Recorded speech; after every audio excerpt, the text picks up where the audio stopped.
Coaching top real estate agents. And today we're going to have a panel. We're going to talk about this thing being a mega agent. Before we do that, a couple of things we really like to do is start off with some gratitudes today. And we certainly want to start off with Jim Winkler, who provided us with this wonderful venue. Jim's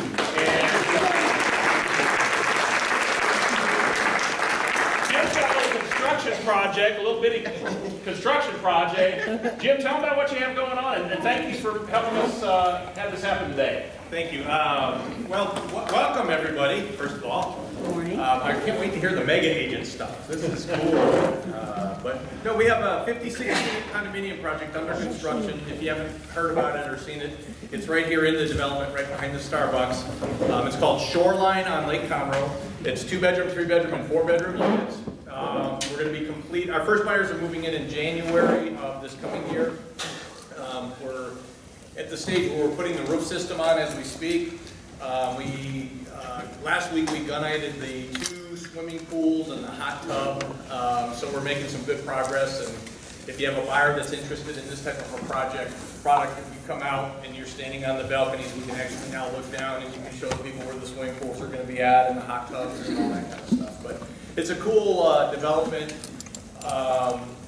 Around the pool, we're going to have 3 fire pits. We're going to have outdoor kitchen areas, cabanas. It'd be like something you'd see down in the Caribbean if you're on vacation. So the concept of it is when your buyer's there, if they live there, they still feel like they're on vacation, and puts them into that lake mode and relax and make them feel good and stuff like that. So I believe if you have time afterwards, you're all invited to come down to the design center, which is right next to the construction site, and we've got like a mock kitchen set up in there, so you can look at the cabinets and the countertops and the appliances and flooring and things like that. So if you have a little time after this get together, feel free to come down there. It's pretty fascinating. So I do want to introduce my son, James, who's the marketing director. So if you're working with a buyer, you can bring him in. He'll do the whole song and dance for your buyer and everything. We pay 3%.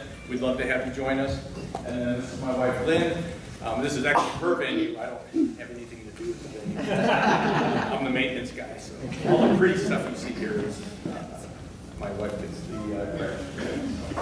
And then thank you, Guild Mortgage, for bringing a beautiful breakfast for everybody. It looks like everybody's smiling and happy. So, Are you smiling happy there? thank you. Thank you. And then thank Lynn for the venue then, and we sure appreciate that. Gil, anything you'd like to say to the folks? But again, thank you so much for y'all's contribution to breakfast this morning, and what would you like to share with the troops here? We're actually going to pick a couple raffles. We have a Bluetooth speaker and a shirt that we're going to give away. All right. Who the lucky winner is for the first one?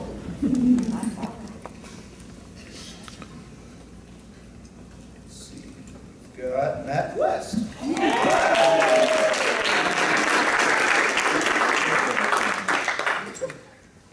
already got it in a row. Got Allison Hale. Yeah. Sorry, Matt.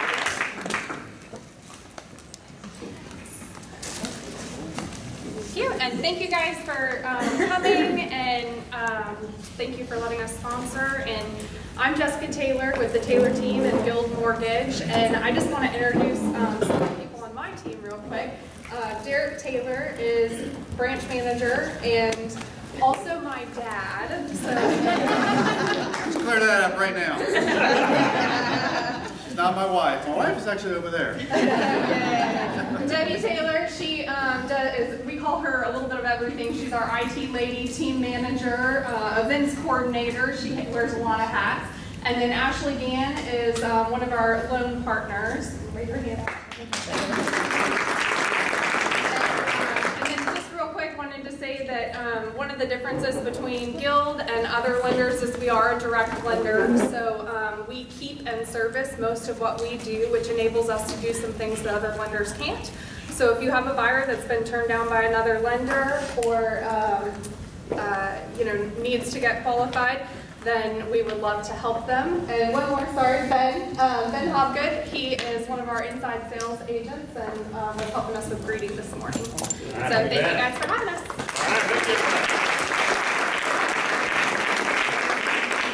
And, you know, we speak of gratitude, and, you know, we know we had those Marine airmen, you know, crash in Mississippi. And I'd like to call upon our resident Marine, Brian Richardson, please, to stand up. And if y'all would join him in standing up. And Brian is our resident Marine. There's an American flag out there on that houseboat. Would you lead us in a pledge of allegiance, please, and show gratitude to our flag and our season? Place your hand over your heart. Join me in the Pledge of Allegiance. I pledge allegiance to the flag of the United States of America and to the republic for which it stands, one nation, under God, indivisible, with liberty and justice for all. Amen. Thank you. Oh man, the focus. I think it's just really nice to look out on the lake as you're having a little morning venue. Isn't that great? So yes. Yeah. So let's talk about this thing. Again, my name is Steve Schleter, and I'm your facilitator for our wonderful panel that we've got today. And let's talk about the topic. The topic is what it takes to be a mega agent. And I want to talk about that term mega agent for a minute and why it even matters or why it might matter to you. And you know, we have this saying, I instruct a course called BOLD, and we have this thing called a BOLD law, and it says the purpose of a business is to fund your truly perfect life. And we know that real estate can be a 24/7 tail wagging the dog business if you let it, yes? You know, and so when we think about funding your truly perfect life, what we're really talking about is, do you have that life that really is, you know, that you're really proud of, it's really worth living? And when we think about real estate, rather than having it be our life, having it fund our truly perfect life, we think about this thing being a mega agent. When do you become a mega agent? That's the question people ask. And I always say, well, my answer is when you have quality of life and you're truly funding your life. And it usually means, anybody in here besides me ever been up at 2 in the morning doing paperwork on real estate transactions? Yeah. Is that a truly perfect life? No. Say no. No. Unless you're just the extreme night out. And it's really not. And so when does it become your truly perfect life? Well, it's when you can do it in 5.5 or 6 days a week. When you can go home to your family no later than 6 o'clock. And that means you usually have to get your leverage at some level in your business. And so mega agent probably means I've got an assistant at least, maybe 2 assistants, and maybe even have a buyer specialist. And it's going to take, to get that first assistant, sustain it, make a 6-figure income, it's going to take about 48 transactions a year minimum. Get a couple assistants, 60, 65 transactions. So, you know, you're going to hear different production levels, and there's no one place to be a mega agent. It's just, is my business funding a truly perfect life?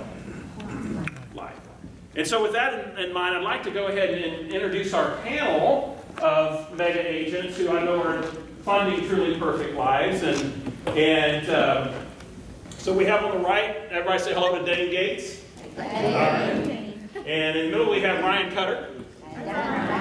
And both are from the local area. And then from Round Rock, Texas, we have Robert Fisher. So hello, Robert. And so, thank you. Yeah. They're giving up their time. They'll give them a lot of applause. So let's get started this morning. And you know, Dane, let's start with you. And just tell us, you know, what market do you work in? How long you been in real estate? Kind of where you're at your production level right now, and what did you do prior to real estate? Sure. So I'm in the Woodlands office. I do a lot of work in Montgomery and Lake Conroe area. I started off in insurance wholesale when I was in college, and I also worked in the oil field industry. I grew up with a family of several brokers, so I always had the real estate aspect, and it always attracted me. And so, I remember working in insurance wholesale. I did really well at it. I liked it, but I was like dreaming of the real estate life. So one day I just jumped in. After I got out of college, I've been doing it 11 years now. And so I've, this past year, actually, my units went down a little, but my average price point went considerably higher. So it was an extremely good year, even though I had a slight decrease in the number of units moved. This year I'm on track to have my best year ever in terms of both number of units sold and also the overall value. So Perfect. It's an exciting time. Yeah, what's the target number for this year? 60 to 70 would be awesome. That's awesome. Good job. So you didn't start in this market. You started real estate in town. Correct. And then you came to this market. So tell us a little bit about that. After I graduated from Baylor, I lived in the Inner Loop. I started with Gary Green, actually, in the Inner Loop, West Lane office, doing River Oaks, Montrose, Midtown, Heights, that area. Had a lot of fun, learned a lot, but I just kind of decided, and I realized early on that I really enjoyed single family, and the condos and the townhouses were, was not although I still do that sometimes, I prefer to do single family. When our office opened in the Woodlands and the opportunity to come up here presented itself, I jumped on. So how far into your career were you when you made that shift? That was 2011. 11. Yeah. So not long ago, and so you're about midway through your career at that point. When you made that shift. Just kind of jumped ship and moved up north. So, and it's been an extremely positive change and an excellent move in the grand scheme of things. So. Perfect. Because they may have questions for you. They might have always thought about living in Colorado, but I'm so established here. There you go. Why would you want that? You got that. So there you go. So Ryan, give us the story, man, the background. Well, I was born and raised in Conroe, so great place to be from and live in, and know many of you here. It's just an honor to be here with you. Whether we've worked a transaction or currently working a transaction, it's just an honor to be here first and foremost. But going on 12 years for me. In here, I realized, I always wanted to be an astronaut, but then I realized that I don't like roller coasters, and so I had to kind of switch, and quickly I knew early on that real estate is wanted to be in some shape or form. Obviously, there's many facets to real estate, so, but going on 12 years in that, I started out as the part-time guy, and working another job, and so if you have questions about that, I can really speak to that in your life if you're in that position. But for me, that was my story. Yeah. And working a job, I was in ministry, working at local churches. I've worked at several churches. I've even done some time in Honduras, opening up a girls' home, things like that. So if you want my resume, I'll give it to you. It's pretty long and extensive. But super privileged, and I love being a real estate agent. My passion comes from really wanting to make a difference. I think that's been the common thread in any job that I've had, was how can I do it to the best of my ability? How can I make the greatest impact on the people that I'm serving? And then how can I be a blessing to my community? And that's really the heart of what I do.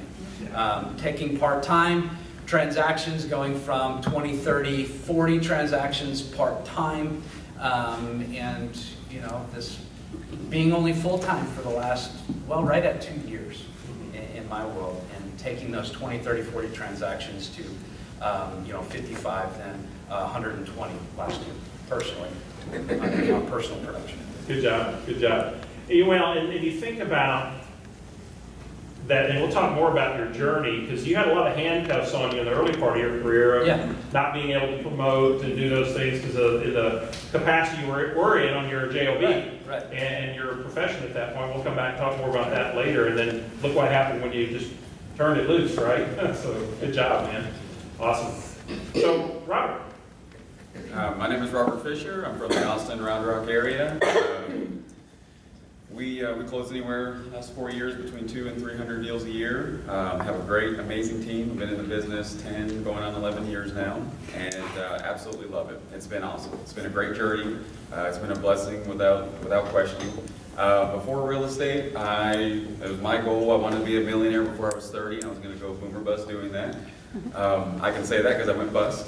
And, very humbling, but it was God's biggest blessing on me for sure, without question. It really just made me think about what do I like, and I love people, I love investing, I love marketing, and it decided, hey, that's the time I want to jump into real estate, and I want to do it with purpose. And so just having a life full of purpose, funding that perfect life and what it is has just changed everything. It's been a great journey. So real estate's been better than Quiznos, is what you're saying, right? Without question. Okay, all right. That's okay. And as far as team, you've got, tell us about how many admin, how many salespeople on your team? 7 staff, 4 buyer's agents, including Spanish speaking, and a commercial guy, and 1 listing specialist. 1 listing specialist. Ryan, tell us about who you've got working with you. Last year, second quarter, I hired a part-time transaction coordinator, and then just the last 60 days, hired a full-time personal assistant. Okay, perfect. That's it. All right. Lean and mean, brother. Okay. Dane? I've got a full-time assistant and just started with a buyer's agent that we're just kind of working through the beginning phases of that. So Okay. that's the team right now. Perfect. So I want to go back, because I think there's a lot of, there are times where you just get stuck. You want your business to grow and you feel like you've hit a ceiling. In fact, there's this thing that Gary Keller taught me years ago. He called it the high achiever's curse. The high achiever's curse, I might write this down, this is a good one actually. This will be the only good thing I'll say all day. So they're going to say all the good things. The high achiever's curse, he said, what happens is that many talented people believe that they can take their business to the highest level through sheer focus and accountability. If I'm focused enough, if I'm accountable enough, I'll get whatever I want. And what he taught me is so many people ignore the middle 3 pieces of having a really purposeful style that creates a breakthrough. And so it's not just focus and accountability, he said, that creates a breakthrough. These are the next 3 things. So he said between focus and accountability, there are systems. There are models, and there are options, strategic options. And he said, when you figure out what the models are, what are the models for success? What are the systems that underpin those models? And by the way, which models are right for you, which options, because the person who's lived in an area all their life and has a sphere of influence of 2,000 people is going to have different strategic options than the person that just moved in the area. Would y'all agree? And he says, when you figure out the middle 3, when you figure out systems, when you figure out those models and you figure out the options, that's when you apply the focus, and that's when you apply the accountability. And the high achiever's curse has always been this thing, if I just work harder, if I just work harder. And by the way, you must work hard, yes? Yes. Yeah. And yet the curse is, if I just work harder and I ignore model systems and options, I'm probably going to hit a ceiling. And so today, you're going to hear a lot about systems, tools, and then also attitude. And I want to go back to the early days, because there's some folks that are in their early days. And what were the first 12 months like, 24 months like? Where did you really succeed in your first 12 to 24 months? And where did you struggle, and how did you get past it? So Ryan, if you'll start us off, take us through that first 12 to 24 months. Where did you struggle, and where did you just get it right? Well, just knowing it's what I wanted to do, and know that I've always been a hard worker, but when you have a full-time job, obviously that has to be the focus, because that's your bread and butter, right? We all know making enough money to support a family doing solely real estate is very hard, and that's the reason the fallout rate is so high. So for me, that was probably my struggle, is building it. It did have its benefits, though, because I had a full-time job, so that was just, hey, any extra time or energy is stuck into it. But that was kind of tough, not really being able to tell anybody, hey, I'd love to be a real estate guy, because of the position that I had at that time. So that was one of my biggest challenges. So what was that position? I was on pastoral staff at a local church, and I just didn't want to be branded that guy that leveraged. This is one situation where leverage maybe wasn't the greatest thing or ethical thing, was to leverage that position of influence into building a business. Gotcha. So that, and then the other challenge was being a part-time real estate agent, but not letting people know I was a part-time real estate agent. So you had some handcuffs on you at that point, yet you were still going out doing Yeah, I mean, 20 to 40 yeah, transactions? Exactly. Yeah. So I've got to ask you this question. Sure. Doesn't sound like real estate was part-time. How many hours were you putting into real estate? 40 to 50 part-time. 40 to 50 hours. 40 to a week 50 part-time. I mean, and it would be, got off, what, 5, 6 o'clock, and then I would work till probably 2, 3 o'clock in the morning, and then most weekends when I wasn't at church, I was out showing houses or working, or I would actually type up all my emails the night before, and then before I left for work, then send them all out the next morning so people didn't know I was a twilight. Yeah. I love that. Well, and so you think about, one of the things, you think about that transition period, and I've often said this to what I call transitional agents that are transitioning from the world of a JOB, right, to get into real estate, is that you can't have real estate as a part-time job probably and really succeed in the transition. You're going to have 2 what? Full-time jobs. Yeah. And that's really what it's going to take. And I'm so glad you said that, because I just don't think I ever treated it as a part-time job. I always treated it with a full-time job mentality, because that's just how I like to operate. yeah. And it just shows that can be done. So that's awesome. And so what I'm really hearing is that willingness to treat it as full-time is one of the big breakthrough opportunities that ultimately laid the foundation. Definitely, definitely, yes. So Dave, so take us through the first 12, 24 months. What'd you get right? Where'd you have some struggles? Talk to us about that. Well, one of the biggest things for me, and I was thinking about this question a lot actually, is it's kind of like when you reach any crossroads in your life, a lot of people are feeding you advice, and sometimes that advice goes against what the other person said, and I think part of it was trying to make your own decision on what's the right path and what's the best way to get things going initially, and you're learning and you're spending so much time going to property tours and to classes and to all this thing, and everyone's feeding you information, and then actually applying that and organizing it was extremely difficult. My head was swimming with information, and you're excited. The other thing is I came out of a job from college that was a full-time salaried position, and went face first into real estate commission, 100% commission. And so all of those things, it's quite overwhelming. I think once I kind of took a step back and was like, okay, here's the approach that I'm going to take, kind of organize my thoughts, it started, putting me on the right path. And then the other thing I'll say that was extremely important for me is I was very fortunate to find a mentor early on who would actually take the time, and I would say that's the number one thing, like looking back, the best decision I made was, and I would literally just go camp in his office and just sit there. Is there anything I can do? And that created opportunities. It also answered difficult questions that I came across in the beginning, and also gave me a knowledge base, because I think one of my biggest fears of when I was starting is that I don't know what I'm doing. How can I represent someone in their best interest if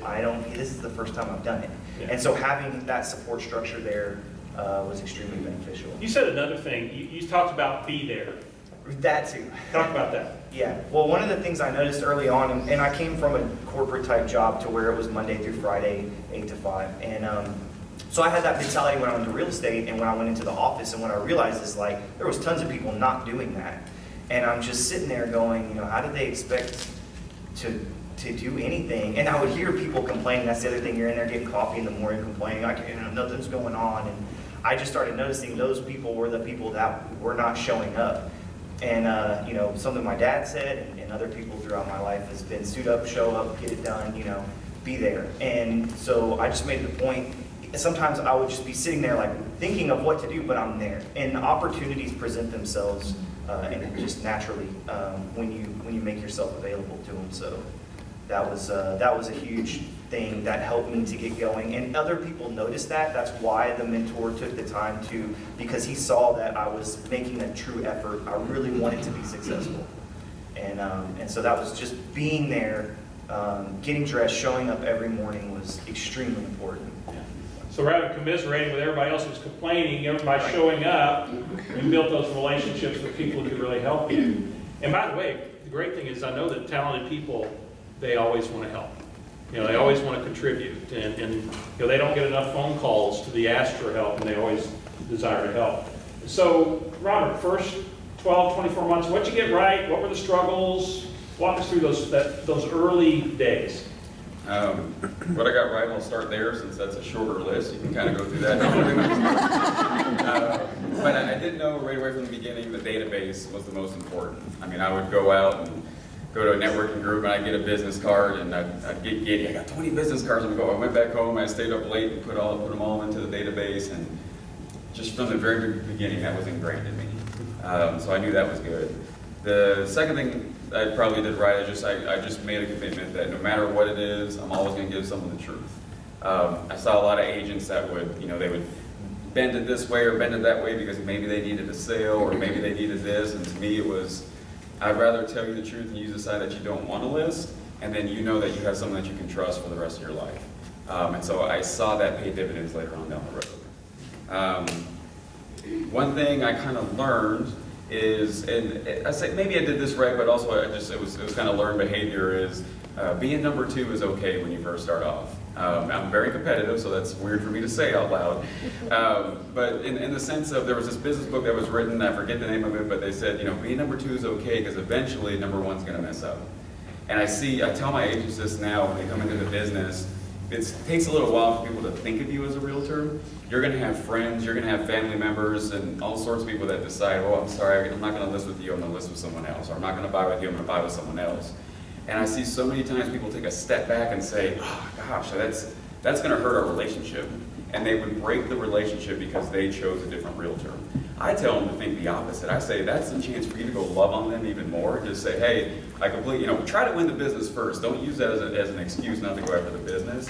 But if you know they've made that decision, let them know that, you know, this business is not going to come between them. And oh, by the way, if and when something comes up, let me know. I'm always here for questions. And so eventually, it was 3 or 4 years into it, all of those people that were saying no, no, no, were, hey, Robert, I want to talk to you about this. Hey, we want to talk to you about this. And they all started being there because I was there unbiasedly. I was there for a relationship regardless of not whether we did business, and that paid off. In the beginning, I was also scattered. I was very, very hungry. I was willing to do everything, anything and everything. So open houses here, networking here, doing all that, and I didn't make a plan.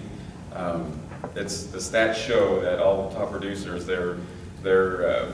most of their production comes from 2 to 3 sources.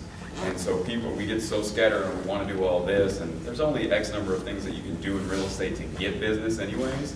And so eventually, you know, so I did that wrong in the beginning and I was scattered going everywhere. Eventually I just made a marketing plan and said, and for realtors, marketing plans are so simple in the beginning, and yet it takes work. But I just said, here's what I'm going to do for the year, here's what I'm going to do for the month, here's what I'm going to do for the week, and I just started focusing on that and being consistent. So. Well, because you said you were being average at a lot of things, and average is just average. Do people pay a lot for average? No. Yes or no? No. No, they pay for people that are excellent. And so when you narrow the focus, it sounds like it's when things begin to happen. Is that right? Yes. Let's get to down those 2 or 3 things that we really do well, you know, and that's when things really start to gel and come together. Well, and I went to Steve, I didn't say this, I went to Steve and he just looked at my business and what was going on, and it was, I mean, I'm young and hungry. I'm like, you know, tell me what's this? And Steve says, all right, you're doing all this well. This is what's going on. You want to know the one thing you can do to take it to the next level? And I'm just, you know, wet behind the ears. I'm ready to go. I'm like, yes, tell me what it is. You know, I really want to know. And I was waiting for this big, long explanation, whatever. And he said, be consistent. Don't try to add 7 things, 20 things to your marketing plan. Be consistent and add a little bit at a time. It was probably one of the best pieces of advice I ever got. I'll charge you later. Okay. Yeah. and yet it's that. I mean, how many of us know we have more room for better consistency? Yes? Yeah, I mean, all of us. And that's where a lot of the, where we get past the struggle is just what are we really great at? And Jay Abraham, write this word down. Jay Abraham, I'll give you the word first and I'll tell you what he said. The word is optimize. And he wrote a book, How to Get Absolutely Everything You Can Out of What You Have. Titled something like that.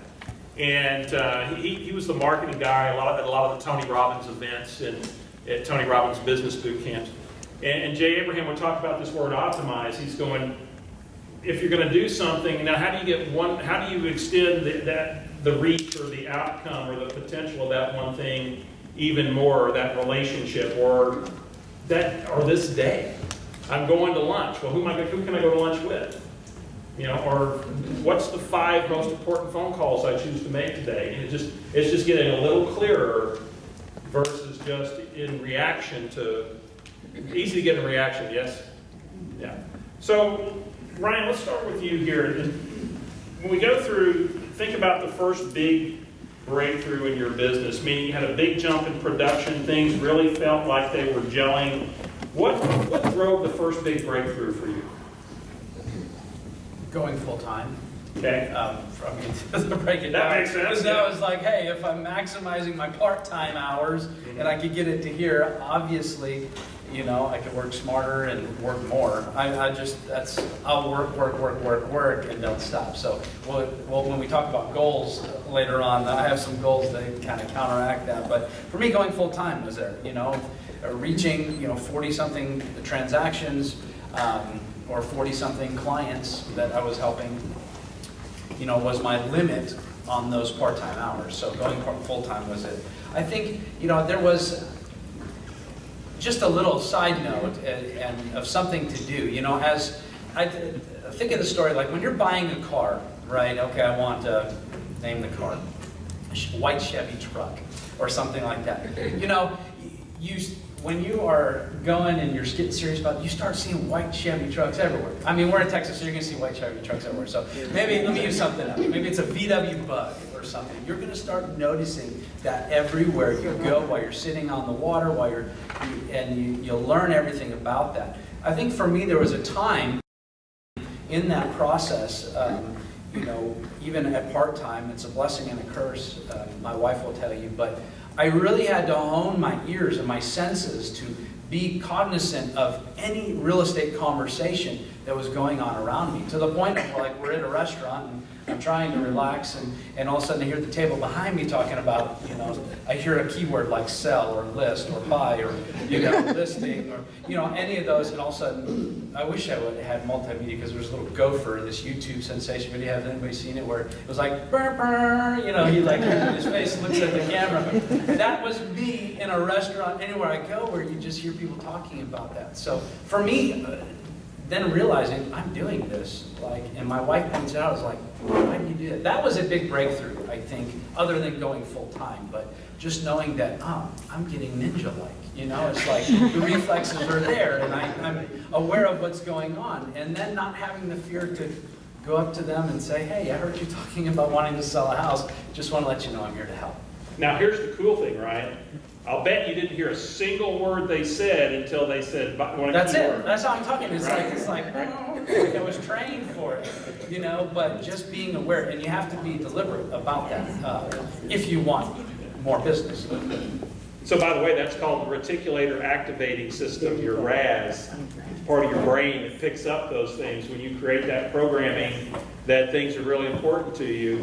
See, I'm not mega enough to know that term. Ninja-like reflexes. Yeah, I like ninja though. That's like the ninja. So, and by the way, you also said, I guess, when we talked about the breakthrough, you said that transaction coordinator was a big part of breakthrough for you. Tell us about that. That was it. I actually had another agent call me and said, hey, I made a commitment to this person and I don't think I can fulfill it. Would you mind bringing her, would you mind throwing her some work? I said, I've been thinking about it. Yeah, it's probably time to do that. So bringing on a part-time transaction coordinator really freed me up, because what am I good at is dealing with people, negotiating, taking care of the client, but then making sure the contract to get to close. That was it. That was another huge breakthrough. And you're right, Steve. Thanks for reminding me about that, because that was life-changing. That's what I feel helped take me from 55 transactions to 120 transactions. Did you have to be the midnighter anymore, or what do you call it, twilight? I'm still the midnighter. That's the thing. I mean, we'll talk about goals, but I still, it just doesn't stop. And you will have to draw some lines in the sands at some point in your career if I'm not taking phone calls past this, but I just know we're in a day and age that if you don't answer the phone call when they call, they're gonna find, it happened to me this morning. Yeah. Okay, so I mean, this is real life, right? Where I thought I was doing a good job following up with somebody, and probably better than most, and they called to tell me that they found somebody else. So it happens. So Dane, first big breakthrough, you kind of made that jump in production. What underpinned that? What helped you make that first big breakthrough? I think a big part of it was just creating relationships. Reaching out to people, kind of getting that confidence that like, hey, this is what I'm doing, this is who I am, and I'm gonna go for it. And reaching out to my sphere of influence, reaching out to agents both inside my brokerage and outside, utilizing my competition as assets, and just kind of taking a different perspective of the business where we're all in this together. Let's get deals done. I want to not only be an asset for my company, but I want to be an asset for other agents. I want other agents to want to work with me too. And then also making myself in the office the go-to guy, because I remember so clearly, like, you know, like, and I'm sure a lot of you think this way, like, Florida, a lot of offices have it, call it different things. You know, 9 times out of 10, it's somebody calling in about the $500 lease that just, you know, showed up, and no one wants it. You know, no one wants to deal with that. I'm all over it. Like, I just decided I'm not going to be, I'm not in a position to be picking and choosing what I'm going to do, so I'm going to do it all. And I kind of made that decision myself. Like, I'm going to work harder than everyone, and I'm not going to say no. I'm going to be the go-to guy, because yes, I'm going to get some garbage and I'm going to chase my tail, but also I'm going to get the diamond in the rough from time to time. And that, kind of making that decision and getting that mindset, it just put me on a different path. And then also, like I said before, being in the office, the agents noticed that, and they noticed, hey, this guy. And so if they wouldn't have time for something, hey, Dane, would you like a referral? Hey, Dane, I see you're out there. So I just kind of made myself the go-to guy.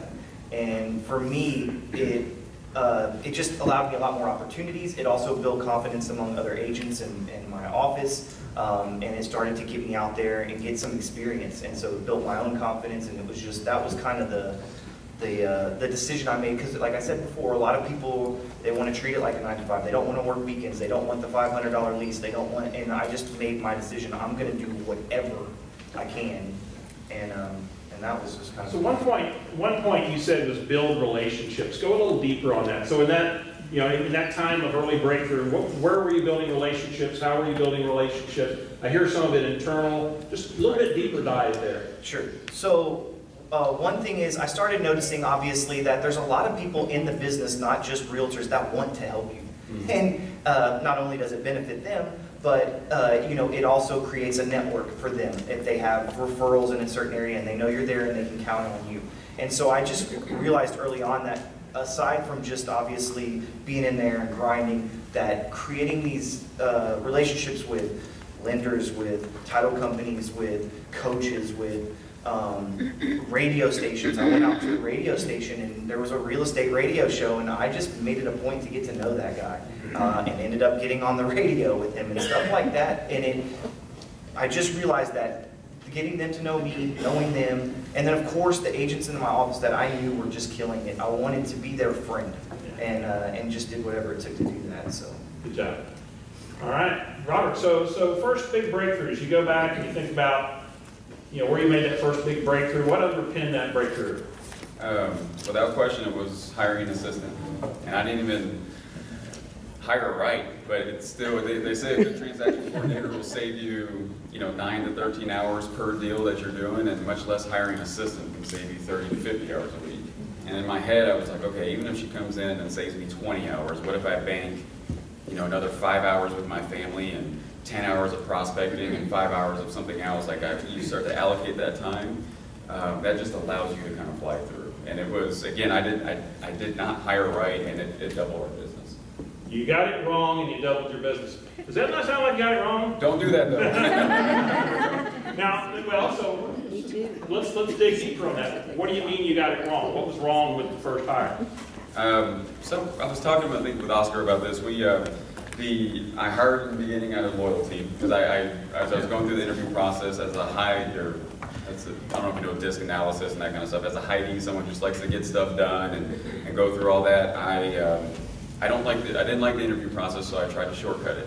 And I found someone that was super sweet, I could tell was very loyal, but not a high performer.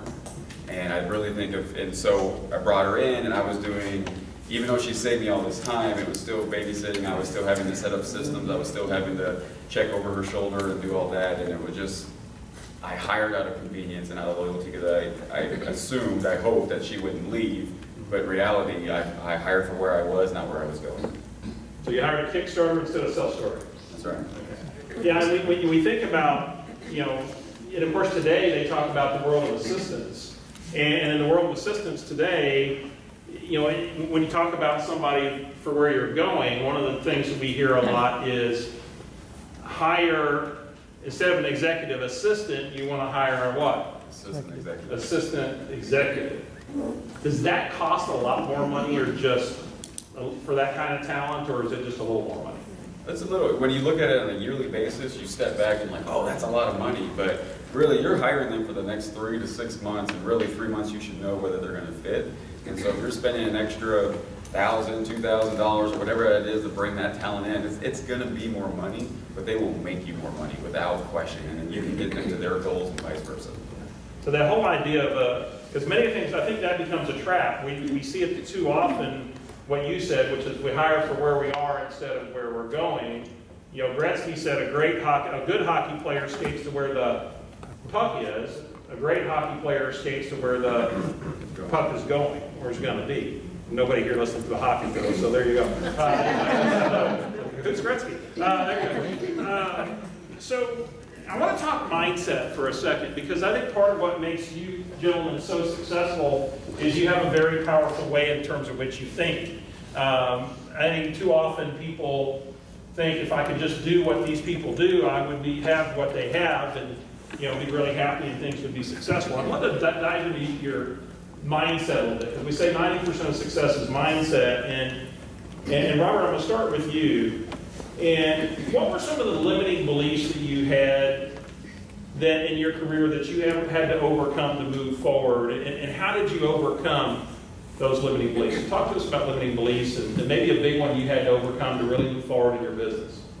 The two came to mind. The first one is just not knowing. I feel like I've normally been a big thinker, kind of in general in business, and this is what we're going to do. But jumping into the real estate world, I didn't know what that looked like. So I definitely, from afar, would kind of, and from close, I would talk to everyone. I was a sponge, and I still am a sponge. I want to keep learning, and I want to see what big and realistic even looked like. I remember walking into a friend of mine's office, David, and he had 10 listings, and he had a folder for each listing. I was like, oh, that would be so amazing. I can't imagine what that would look like. And so knowing what big looks like for that industry, I learned by being around other people. Probably the biggest one, though, that I think that I learned is only I can do it. Because I look at this and say, like, these are my sphere of influence, my people that I love on, that I would do anything for, and they know that, and they know my heartbeat. Like, they're not going to work with someone else. I'm going to lose that relationship. They're going to do this, or people can't convert the way that I do, or they don't do the marketing piece the way that I want to do it, or whatever that is. And that is a limiting belief, and without question. And the odds are, people can probably do it better than we can do it. And if we just take the time to do that and try to just keep going, it'll take the ceiling off of anywhere you want to go. And then, to me, it's not just about you, because then you get to bless other people. You get to a point in your business where you get to attract people into your organization that have big goals, and you can help get them there, and your whole job becomes, let me pour into you so you can get to where you want to be, and then everything else takes care of yourself for yourself. So. Okay. Well, and just, I guess, going back to only I can do it, and to move through to others, to do it, from going to I do it, to we do it, to they do it. And I think you learned a lot of lessons along the way, as I recall, of sometimes it didn't always work out that way, and yet, we learned that people don't do business with you, they do business with your what? With your standards. With your standards. Because if any of us, if we all dropped the ball, and we kept dropping the ball, even though only we were doing it, would they keep doing business with us? No. And so what they're really doing business with is with the standards we represent. So it's that shift we have to take into how do we make sure they understand that they're getting a higher standard when we've got specialists that are taking care of things. And yet that was something you had to overcome because, you know, nobody's going to do it because it's Robert, right? So, all right, so you know, Danny, let's talk about your biggest limiting belief you feel like you had to overcome to move things along. I was thinking about this too, and one of the things is that I hear a lot of agents say this, or they'll say it to me, is like, you know, oh, this person's successful, they're so lucky. You know, they got so lucky they landed that builder, or they got so lucky that they're, you know, live in that neighborhood and they get a bunch of listings in there. And like, I was guilty of it too. I remember thinking like, oh, he's so lucky. Like, how did that happen to him?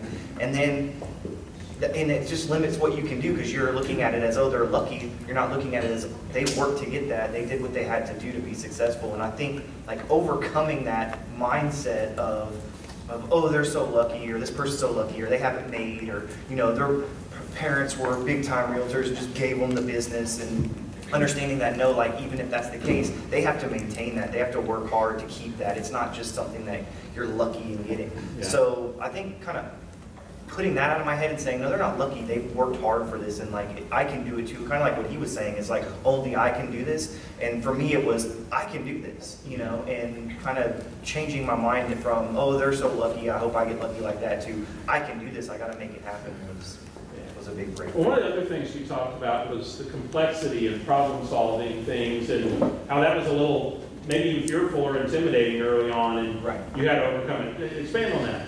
Yeah, well, certainly, I mean, you know, it is a complex business, still to this day, all the time. And I know there's a lot of agents in here. It's funny because I'm sitting up here as a mega agent. There's a lot of agents in here I view as mega agents and like look up to and respect. And I'm a student of the craft. Like, I'm looking at listings around here.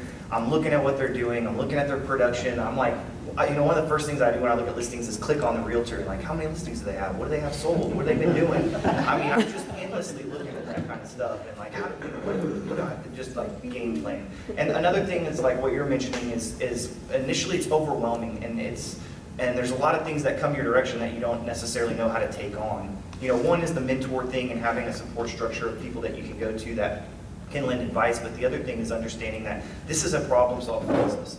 And, you know, the key to getting these deals done, the key to making your clients happy, the key is problem solving. And so just trying to understand like how complex this is. Okay, I need to take a step back, organize my thoughts on this, and focus on the problem at hand and what is the solution. Because there is a solution. It may not always be easy, but it will get a deal done. And sometimes you just have to put the work and effort in to create those solutions and make it happen. So. Good job. Thank you.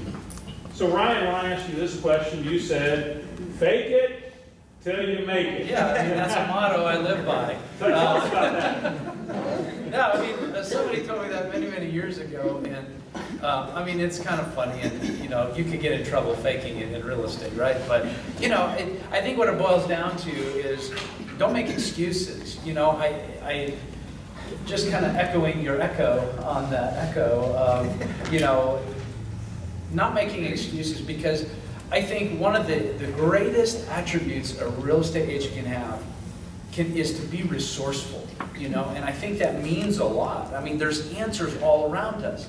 We're not in real estate in the 80s anymore where, you know, you had to go into an office and get, you know, what's the hot sheet for the week, and, you know, the industry is changing. But I think being resourceful is something that definitely comes from the inside. You know, not making excuses, oh, I don't know how to do this, or a limiting belief of, you know, man, I can't possibly do that. I mean, if you want to do commercial work, do some commercial work, figure it out. When agents come to me and they're like, Ryan, I have no business and I have no clients, and I need leads. I'm like, figure it out. What are you doing? Get out there, be around people. Why are you in the office so much? The people are out there, you know. Being resourceful, figuring it out, definitely falls into the fake it till you make it. Because, I mean, I still do it to this day. If you're in a house showing and somebody's like, well, what were the taxes on it? Dang it, I should have had that information. I should have known that walking to this appointment. But like, hey, finish checking out that master bedroom, and then I'm going to get over here, pull up the records. And so just be confident, you know. Your clients want to know that you got their back, you're taking care of them. And a resourceful agent is going to find the answers. They're going to make it happen. So that's my fake it till you make it. motto is, don't make excuses. There's YouTube, you know? How to convert from Pittsburgh on YouTube, right? No, and being around great people. Well, and somebody asked me one time, so they said, how do you get really good at, and before I even finished whatever it was, I said, do it a lot. Tips about getting into people leverage. As you start to get into that, what would you say you absolutely got to do to make that successful working through it with other people? For sure. It was, when I reached 4 million in sales, that was my goal. I knew I was going to hire an assistant right away. And so I was planning for it. I can't remember, it was either 3 to 6 months salary that I set aside. And I knew that I had to do that plan. And then it doubled, so I did it again. I was like, well, if this works, if we keep doing it until it doesn't work anymore. And so just for that whole process of just knowing that's what you want to do and knowing that you only have to hire for those 3 to 6 months, it was huge. And it gives you that, leverage sometimes will decrease profit margins, depending on what levels you're at. Generally, your biggest profit margins are between, that $8 and $12 million in production. Those are your biggest profit margins, but that's also where you want to pull your hair out. I remember I was in the office with an agent, and her and I were talking, and we're just so exhausted. We're like, man, if one more person calls me and wants to list their house, I'm going to scream. That's kind of a bad place to be. And that's coming from someone that's hungry and aggressive, but it was busy. And so that hiring people helped everything. Helped bring community within our team. It helped me be able to spend more time with my kids and my family, which is the most important. It allows us just to be kind of well-rounded. What I also learned in that is make it very clear on the front end what they're accountable to. I'm hiring you for this, and because it was hard for me in the beginning too. I allowed my heart to manage, and you can still manage with heart while having expectations. And so don't be afraid to mix the two. And the more that you stay on top of your expectations from the beginning, the more they're going to self-discover on what they're doing, what they're not doing. So if they come on board, you have an assistant or an agent, whatever it is, and you say, okay, here's your role and here's what we expect from you. Is that something that you think that you can do? And they say yes from the beginning, and then you have weekly accountability, or someone on your team has weekly accountability with them, which, by the way, it can be a very positive thing. That frees everything up. And just them knowing, and it's fair to them. If there are so many times, my personality type was, I expect you to do X, Y, and Z, but they didn't know what that expectation was. I mean, shame on me for not saying that or not saying that out loud. Like, they should know, and most people want to perform to what they should be doing. Yeah. So we go to this whole issue of accountability, and now accountability is just a performance tool, right? As a coach, I'd have somebody pay $200 for 30 minutes for, thanks, may I have another? Thanks, may I have, and just really, and just putting the mirror in front of their goals, right? And say, here's what you said you wanted to do, and are you doing that? And why, what's getting in the way? And so sometimes we hear that word accountability as a dirty word, and really it's just holding up somebody's goals, the standards, the expectations, anything else. I mean, what is the word accountability to you? And it's also the best time to give people high fives. I mean, I have a assistant now that's just killing it, and she's absolutely amazing, and it's freed me just to feel what talent does differently. By the way, in talent, people who are a talent, they actually want to be held accountable. And sometimes it is uncomfortable when they're not performing, but when they are, I mean, you get praise in public, correct in private, all those kind of things, but you get to shout their praises of what's going on, and accountability is very good, and people want it. All right. So let's talk leverage. So Ryan, you've been on that journey with transaction coordinator now, assistant. Stepping into leverage, what tips do you have for stepping into that pool? The leverage that I've utilized over the last year specifically, has, with the transaction coordinator, bringing on recently a full-time assistant. I'm excited, still figuring that out, holding her accountable. It's ugly right now, it is not fun. I'm sticking a bunch more time into it than I really want to, but I know that if you don't spend the time laying out those expectations, it's just never going to get there. So I've kind of committed to that 3 to 6 months. Like, I'll get this 3 to 6 months, and hopefully, I'm confident she can get it on track. But otherwise, we'll have to find some other talent. But I think for me, one creative form of leverage has been out of the desire to help other agents as well. And that's kind of, not that I've really am 100% confident, like, hey, I'm just going to be this great resource for other agents, but I know that the really successful agents were always easy for me to get a hold of. You know, having lunch with somebody, and they just always made themselves available. So I'm wanting to make myself available to other agents. It's the reason I said yes to here today, and hopefully we can share some good nuggets. But for those, newer agents, I've been able to leverage newer agents, not in a bad way, but in a great way, because they don't have clients, they don't have any listings, they don't have buyers, and I said, hey, I have a need, and I think this is a win-win here, and this would be great.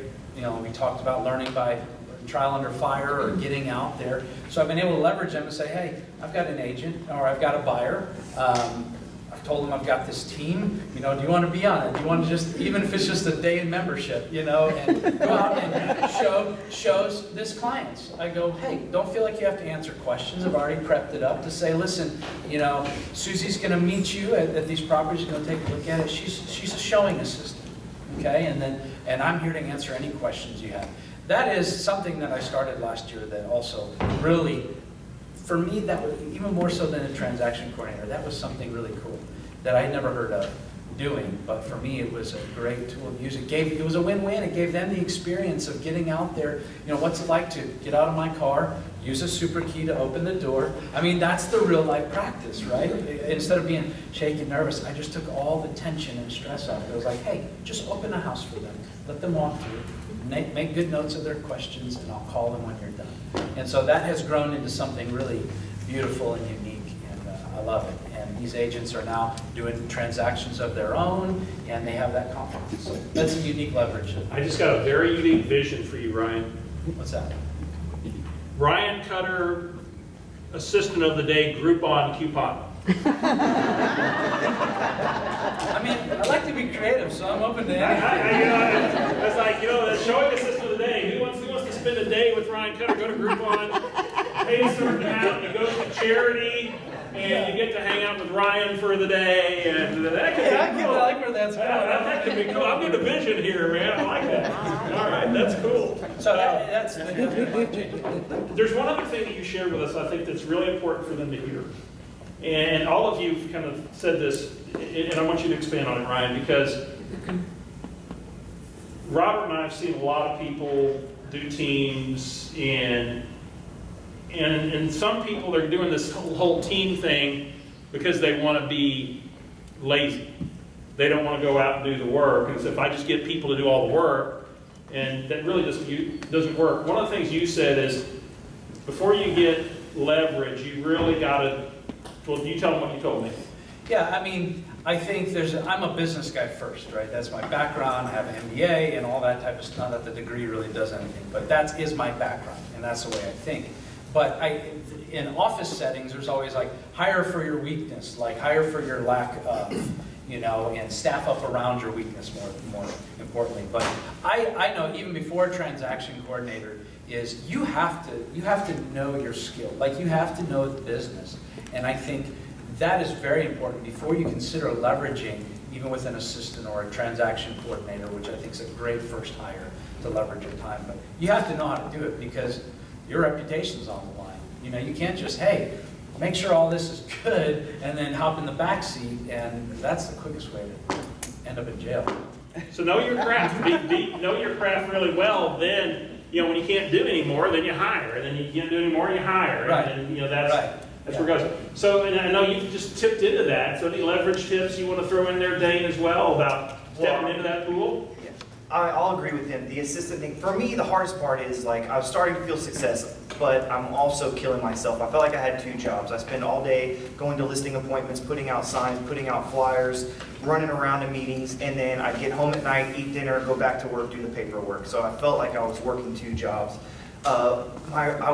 And looking back, I waited way too long to get an assistant. And I was looking at it as this overwhelming idea of A, like how am I going to pay for this? B, what if the business goes down? and then I have this extra baggage.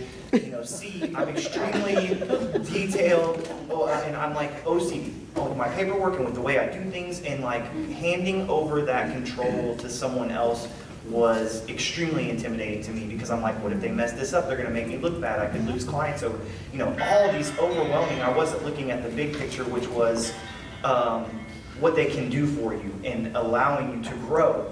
And honestly, I waited until I hit the wall to hire one, when it was just not an option. And there's someone in here in particular who was continuously telling me, like, what are you doing? Like, hire an assistant, you're crazy, and that was by far the best move that I made. And like I said, looking back, way too long. Now that that's happened, and it was, even after I hired, it was so hard to hand the keys over to certain things. I mean, and it's still a struggle on certain things, but now we're starting to get into a sync, things are happening, and I see the value in it, and it's changed everything. So that's the number one thing is, and I think that you have to take a step back, and don't let those, just understand that. And like he said, I love the 3 to 6 month thing. Look at it like that, because I was looking at it like this forever thing. I'm hiring an assistant, I'm stuck with them, what if they don't? Luggage, right there. Not everybody's Barry White, So,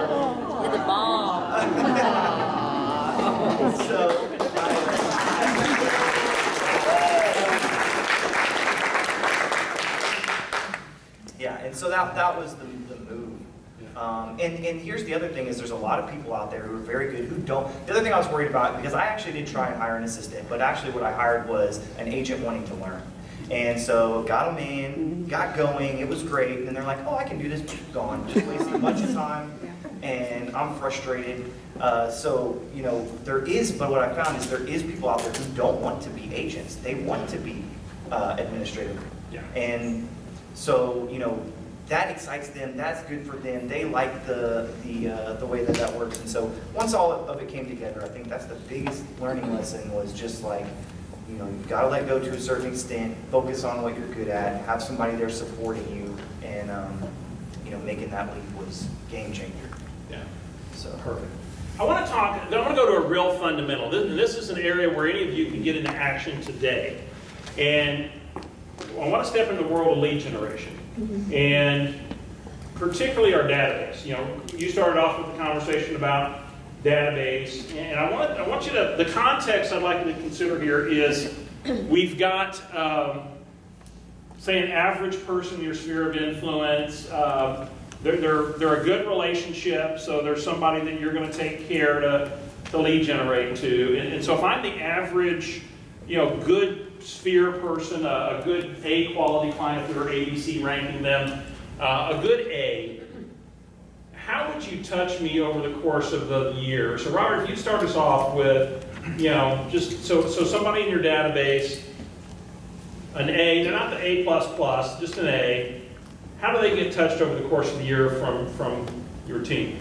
We do a 34 touch. 34 touch. The top tier people in our database will get touched 34 times throughout the year. And very simple. So, they'll get 12 emails from us, for the most part, that are kind of our monthly marketing emails. We'll send them a Christmas card. We send them a calendar magnet. They get called 4 times. They get invited to our client appreciation event. We have some other community events that we do, and we reach out to them about our charity. And then we might send a few postcards about, hey, this is what we've done last year or this year, whatever that might be. For the most part, it's very simple, but that's what we do for So it's 34 touches, meaning some way they're hearing from you every 11 days. Every 11 days on average. Okay. So that's a lot of touch, yeah? Yeah. And then, so you talked about 4 phone calls. How big is your database? The database that I call, or for the whole team? The whole team. 4,000. 4,000. And the database that you call? 800. 800. Okay, so somebody do the math. 800 times 4 is what? 3,200. All right, divide that by 50 weeks, and so it's what? It's less than 100 a week, right? 90 something. And these are all people you like. No, maybe not. And so they're all good calls. Now, what about the other 3,200? What happens with those? We have a inside sales department. And so our inside sales guy, he will call them and say, hey, Robert wanted me to call you, just check in. Sometimes we're offering an item of value, inviting them to an event. Sometimes we're just asking them, hey, who do you know that's looking to buy or sell, invest in real estate. So an inside sales agent makes that call. Now, one of the tips I've heard you talk about before is that it's important that when you have somebody calling on your behalf, that they're doing business in your name. So it's not, hey, it's not Ryan from Robert Fisher's team, it's they call and they say what? This is, I'm calling on behalf of Robert on the RJF team. So we're Yeah. branding, it's not just me, because we don't want it just to be about me, but it's also about the team. So Robert wanted me to give you a call, and so, make sure if you get into that, when you get in that space, they're always doing business in your name, even a personal assistant. Ryan asked me to give you a call. He wanted you to know about blank, blank, blank. Ryan wanted to make sure that, they're always doing business in your name, because that really keeps you, they know that you're part of the standard bearer, right, when that's happening. And we fear that, but think about your insurance guy or your insurance gal or financial guy or financial gal. If they were to call you and their assistant called you and say, hey, John wanted me to call you to check in and see if you had any questions about your financial blah, blah, blah. I mean, you don't ever, I'm guessing, we don't hear that ever, but if you heard that, that would be an amazing call. And that would keep you top of mind. Now, did John sit there, be sure to call Robert and this, it's just part of the what? Script. The system, right? So Ryan, same question. So your database, that A quality client, over the course of a year, how do you interact with them? I'm going to be the first to tell you that's one of the other mess ups in it early on, and I did not start building a database right on. I mean, I was just trying to make a little extra money, and I wasn't focusing on these things. But man, I wish I would have. I've got a database of probably about 1,200 that, I would say A and B client. These are like clients, or like warm, hot referrals. So they don't have a whole lot of fluff in that. But my Oprahs. I have Oprahs, and maybe this might be something that you really... There's a story there. What's an Oprah? Yeah, so, everybody knows if you write a mediocre book, but Oprah picks it up, and she takes it on a TV show and says, hey, it's my new favorite book, Oprah's Read. This can be a New York Times bestseller. So I try to identify my Oprahs throughout the year, and they're on my list. Those are the people that I'm definitely leaning into, because there's a couple things that make them an Oprah. Either, level of business we've done together or repeat business, but also, man, are they loudmouths? Do I need them as a cheerleader? Yes, I need them as a cheerleader. So they're on my Oprah list. And those Oprahs, they get touched usually once a week, or from me personally, which is just a text message normally and said, hey, hope your week was awesome. Enjoy the weekend. Or your friend and realtor, Ryan Cutter. So that's just something very basic and it works. I started this last year and I leaned into it, and I just referred a $3 million deal, to me from one of my Oprahs, So identify your Oprahs. How many Oprahs? I've got about 15 Oprahs. About 15. Yeah. So we would call those our terms of core advocates. So you never really 15, and yet I love it. I like Oprah. I think that's so awesome. You don't have a lot of those, and yet when you that part, they get massive attention. Huh? Yeah, they do. But it's authentic, really genuine. Yeah. I'd like to do 34 touches, but I don't. They get a Christmas card from me. Quarterly, they're getting something in the mail from me. And then handwritten notes, usually about also once a quarter. And then I leverage social media. It's the cheapest way for me to really stay in their spirit. Maybe it's not a private message, but if they're just seeing my name, that's really in a non-aggressive, non-pushy way. Why don't you tell us a little bit more about social media? How do you use it? That's a whole nother class. Give us the laser version here. Be consistent. Yeah. It touches back in that. Everybody thinks social media, and I personally I really don't love social media, as far as for personal stuff. It's not like I'm fighting to get to my phone every 5 minutes to check on if I got a like or a comment. But I do leverage it for business, and I use my personal to leverage my business. So social media for me, you can guys Google it, seriously YouTube it on how to do marketing and target marketing for your social media. But for me, it's just focusing on friends and their network. Are you boosting posts? Are you I do. doing those paid for things? Yeah, some of those. you don't want to be like crazy, right? I mean, it's like you'd befriend me if you saw me like 50 million times in one day. You know, everybody would. But so it's just tasteful. Yeah. But be consistent. That's the biggest thing. Maybe you don't understand social media.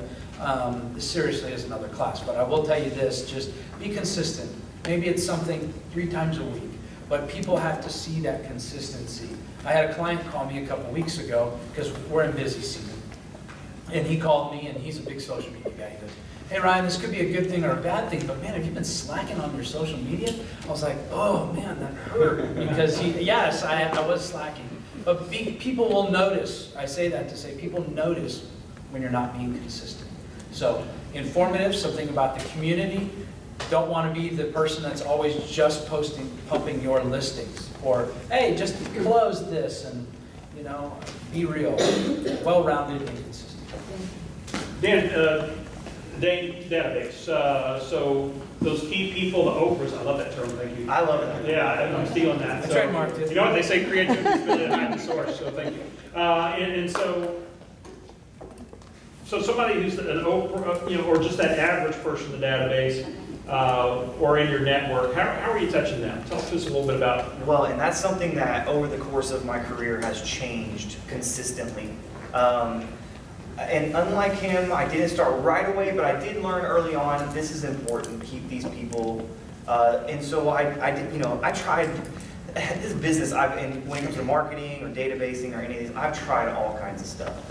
You know, I wanted to experiment. I tried top producers, some of these different CRMs. I've tried in-house ones that we have in my brokerage and other things. But what happened, just kind of the way it worked, is I use Outlook, and that's where they were all getting stored. So I had all these where I had piecemeal databases because I'm trying these things out, but they were fortunately through an accident, just from using it, they were all there. And so that was one thing for me. The other thing is, I will say, depending upon the size, like the way that we're approaching it right now may not work in 5 years. But right now, we've decided, social media makes it easy. It's one less, it's a tool that allows you to not have to spend a bunch of time. It tells you when it's someone's birthday. It tells you when it's the anniversary. They'll tell you if something exciting happened in their life. So myself or my assistant, we keep an eye on it. And it can be as simple as liking someone's post. They just remember, oh, look at Dane, he liked the post. Or, you know, shooting them a quick comment, hey, happy anniversary, or it does the work for you. So, you know, one thing that I was noticing is we used a certain program to where we were doing the auto emailers throughout the year. Hey, here's 10 steps to make your house look beautiful. You know, here's something you can do in the garden. And what the cool thing about that was an eye-opener, is it allowed them to unsubscribe. And I started seeing people unsubscribing from it. And the other thing is, there's a few people where it hurt my feelings. I'm like, this is a good friend of mine, they just unsubscribed from my list. Like, what in the heck? So Take them off the Christmas card list. yeah, in this business, I know, I mean, between Zillow and Homes.com and this and that and the other, we just get inundated both through email and phone calls on this stuff. And I know the same thing. I'm like getting rid of them, even though like I use Zillow, but I'm like sick of them. You know what I mean? So we try to take a different approach, and I think social media is an awesome way to do it because it's there, it's ready to go, and people do. You know, if you like somebody's comment or throw a smile on it, it makes them feel good, and they remember that kind of stuff. And like the other thing is, when I post something and they go through and they're like, hey, congratulations, or a beautiful home or whatever, and you like that, they can just tell that you're actively, you're communicating even though you're not calling them or whatever. The other thing is in regards to the Oprah, one of the biggest things I'll tell you is like, learn about your clients, because a lot of these guys, particularly in the area that we're in, are with these giant companies, Chevron, Exxon, Anadarko, all of this. Those guys talk big time in the office. They're being relocated consistently. And so understanding that, they may not be an Oprah in the sense of they're on social media singing my praises, but behind the scenes, they're back there. And, oh yeah, man, I just listed with Dane, sold it in 4 days, boom, they talk. And so, you know, that's why it's important to kind of learn about your current clients and then utilize that in the future. And then another thing, like he says, is the phone calls. We've changed it. So I got rid of the unsubscribing type emails that were just a waste of time and aggravating people. And we've gone to a more personal approach. Yes, it does take a little bit longer, and depending upon the size of your database, it may not be feasible. But sending a little quick card, a quick phone call, shooting them a message on Facebook, just anything. Like when you get the chance, just take the second, do it. It can go a long way, and it can spark someone that you haven't talked to. You send them a quick message. The next day, they're like, "Oh, by the way, I just told my friend about you. They're gonna call you tomorrow." Boom. So those are the kind of things. So I would just say leverage social media because it's making that aspect easier for us. Absolutely. Good job. So I want you all to think about any questions you might have. I'm going to give you all the opportunity to ask them some questions in a moment. And in the interest of time, we're going to skip a couple of questions here. And I want you to kind of go to the wrap up. And I want you to think about what words do you have for somebody newer in the business today, really looking to move to this level, versus maybe that seasoned agent who's kind of stuck looking for a breakthrough. What would be the last words you have? Let's start off with you, Dane. What would be the last word for maybe that newer agent and or that seasoned agent who's looking to take it to the next level about what they might consider doing right now? I think the biggest thing is just find what you got into this business for a reason. Something excited you about it, something attracted you to it, and just find what that is and focus on it and run with it. Like whether it's the interaction with people, whether it's the freedom to move about, whether it's the opportunity to earn, all of those things. Like just find what it is that excites you, whether you're a new agent or an old agent. That's going to keep you motivated and also keep you involved. And I think it sounds so cliche, and the other thing is just work hard, or work harder than the next guy, another cliche thing, but that's the truth of it. Like when I made up my mind I was going to do anything that came my way, work harder than the next guy, that's when things really started to change. So simple, I know, advice, but honestly, it works. One of the things I'd like to wrap up on as well is, and I know it's true for all three of you, is I found in my conversations with you that community is a big part of what you do. Tell us about your business, community involvement, how they dovetail as part of the wrap-up as well. Because that seems to be a common thread, and I'd love for them to hear some thoughts on that. Definitely. Well, I mean, aside from just making paychecks and making money, I think that it gives you a whole nother level of appreciation for what you do and a whole nother motivation to get involved with anything. More recently for me, it's been the Sunshine Kids and getting involved in that organization. It's just something that I know that I'm not just doing it for myself. I'm not just doing it for my family. I'm doing it for a bigger purpose. So those kinds of things can be an additional motivator to keep you out there. And especially when you're doing, our business, obviously difficult things can come up very often. And so those are the kind of little tidbits that will keep you positive and keep you motivated and keep you, moving forward and not waking up like someone was saying earlier and just being like, I don't want to deal with this today. Like, what am I doing? Those kinds of things to keep you motivated are extremely important. And getting involved in the community, it's going to help your business just inherently as you're doing these other things. So, those are just whatever it is, whether it's getting involved in that kind of stuff, cleaning up your neighborhood, or getting on the Nextdoor app and talking to all the nosy neighbors, like whatever it is that you like doing and enjoy, like it'll just allow you to get involved and to meet people. So nosy neighbor can pay off. That's right. There are so many lost dogs every day. Yeah, that's right. So Ryan, same thing. Points to the newer folks, seasoned agent looking for the next level, and wrap up on community. Understand your strengths, and feel confident in that. It's like everybody's got gifts and talents. Identify that. Maybe it's time that you revisited what you're good at. I think sometimes we can forget that and lose track of that. But everybody has a special gift. Make this unique. There is not one plan, I'm convinced, that fits for everybody. There's some great pointers in it too, but understand what you're good at and leverage those. Make that be who you are and what sets you apart from anything else. But work hard, don't make excuses. This takes hard work. And I think that is the biggest misconception in the real estate industry. And that's why everybody watches HGTV and I'm an investor flipper, I'm going to buy houses, I'm going to do this and that. I mean, it's gotten to the point where I don't, unless they flip 3 houses, I'm not going to spend my time because I become the coach then. But, work hard. And I think I'm saying this right. If not, I'm coining it as a new one. but this is the hardest easy money you will ever make, right? I mean, Write that down. it's great. The checks are great, but those checks that are, especially the great checks, they don't come easy. That is the hardest check you're going to earn, but man, it feels so good in the end, right? So,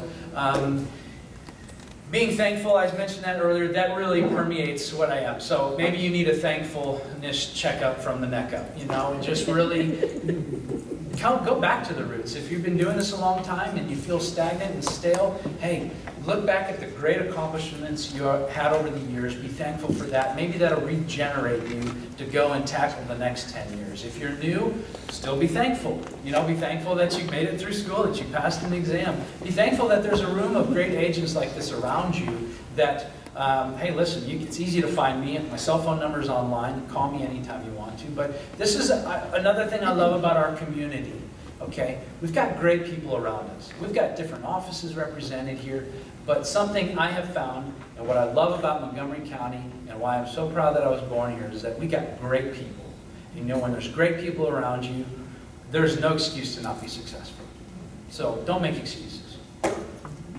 If you don't know what you're doing, or you're not happy where you're at, it's your fault. Yeah, I'm sorry. You know, that's blunt. Look in the mirror. Plenty of reasons, and everybody needs encouragement. Everybody needs to pick me up. I'm here to do that for you. If you don't have anybody, come find me. I'm here for you. Ryan, community thoughts? Community, don't neglect it. You know, you have to have it. Without community, you don't have a business. Without people, you don't have a business. People are in the community, therefore, you need to be in the community. If you don't have kids, adopt some, you know, I mean, because that's a great marketing tool. Or, you know, become a mentor, or, you know, get involved with a softball league, or, you know, something like that. But that's the hardest part, right? And that's part of my balance that I want, is I want more time to do that. But until then, you have to force that time and make it happen. So, yes, without community, you have nothing. Therefore, be involved. Thank you, sir. Robert, so thoughts for newer, seasoned, and then wrap up on community. Okay, a few things I thought about that I always heard people say that if you were to look at a corporate job and the work that you're expected to put into that, if you put that same work into real estate, you can double your income. And I believe that. So just it's the blessing and the curse of real estate is you can get into the business and you have all this freedom in the world. So it's freedom to let yourself fail.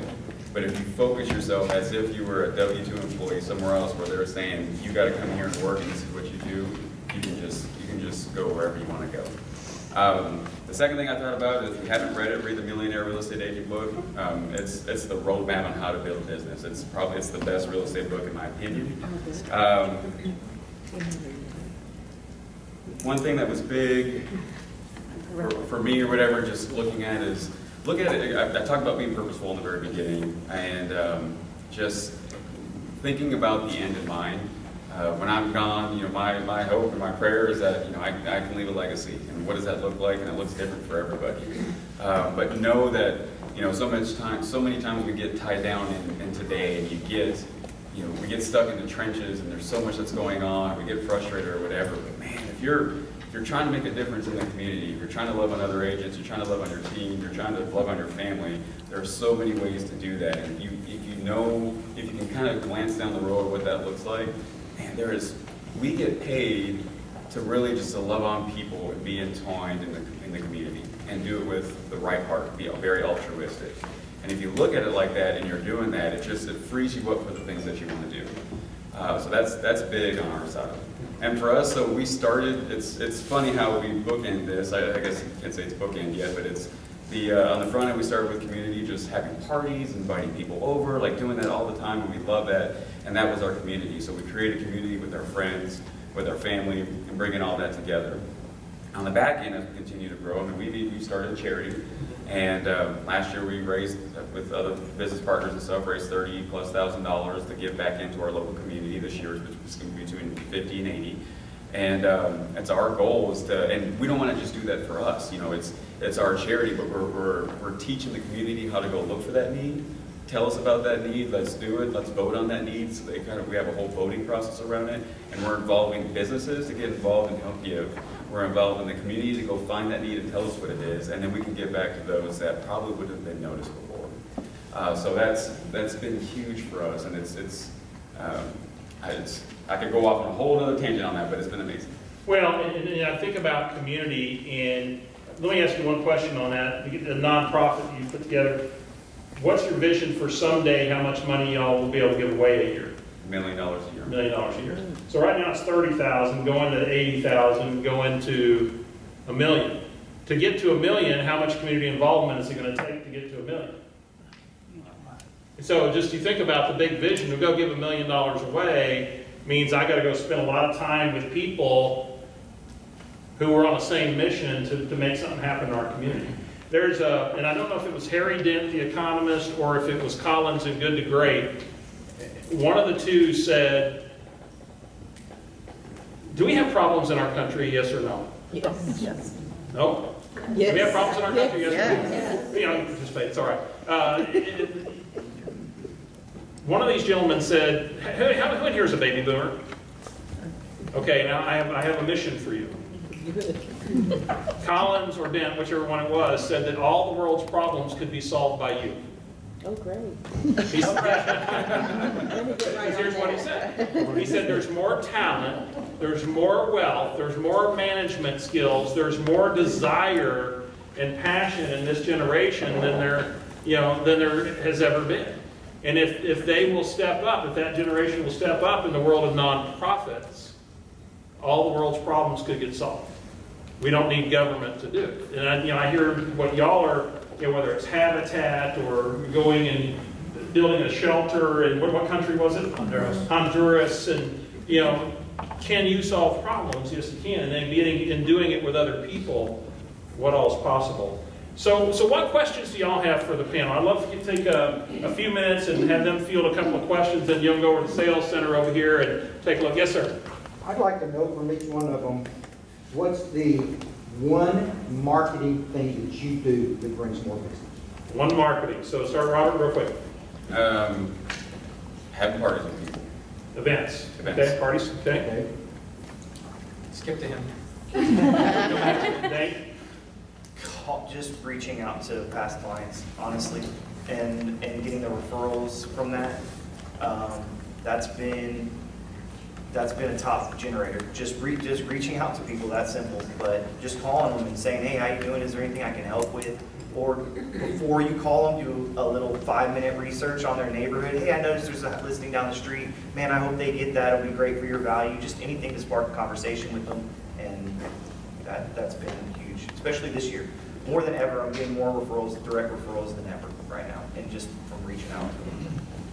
For me, calling around open houses, new listed and just solds, that's great. And it's just a real quick personal touch base, not overselling, just letting them know we're here to help. I think your terminology, for me, my terminology is my best marketing tool. I'm here to serve. I'm at your service. That type of thing. Copy Chick-fil-A, you'll be good. My pleasure. Do any of you gentlemen work on your downline and recruiting other agents? Well, there's only one Keller Williams agent here, so. Oh, In my office, we have something very similar to that too. I've started that. I do have a few people on my team, but I've not at the place for me personally before I really want to switch my focus on that. But I have. What about you, Robert? I've done it a little bit, and I've been lit on fire this year to look at that more so, but yes. All right, yes, ma'am. Do you stop taking calls at a certain time in the evening? And if you do, what time? And how do you let your clients know about that so they have expectations? Great question. Well, and Can I jump on that? yeah, I mean, to me, this is a big one. I remember at that point where I was saying that I was going to bust, and at that time, I don't know, selling maybe about 150 homes per year, and this guy was on the phone with me at 10 o'clock at night. I'm trying to go to bed. My wife is waiting for me, and he won't stop texting me. And he said, Robert, you're never going to make it in this business if you don't work around the clock. And we were going back and forth for whatever, and I just took a step back and I realized, like, I'm never going to please every single agent out there. As long as I start to set and that's where I started realizing, like, look, most attorneys that you work with, they say, here's where I work, or here are the hours that I work, and then I'll get to you the next day if that's the case or whatever, and everybody's okay with that. why we become each other's worst enemies, I don't know, and say, gosh, he hasn't gotten back to me, and I sent him something at 10 o'clock at night and I haven't heard anything from him. Like, why we make that so bad on ourselves, I don't know. It's my mission to kind of help change the mentality. We are professionals helping people buy $300,000, $400,000, $500,000 homes. I think we need to act that way. So I did start finally doing that and just putting it on my voicemail like at 5 o'clock or 6 o'clock, whenever that is. And it's easier when you have the team.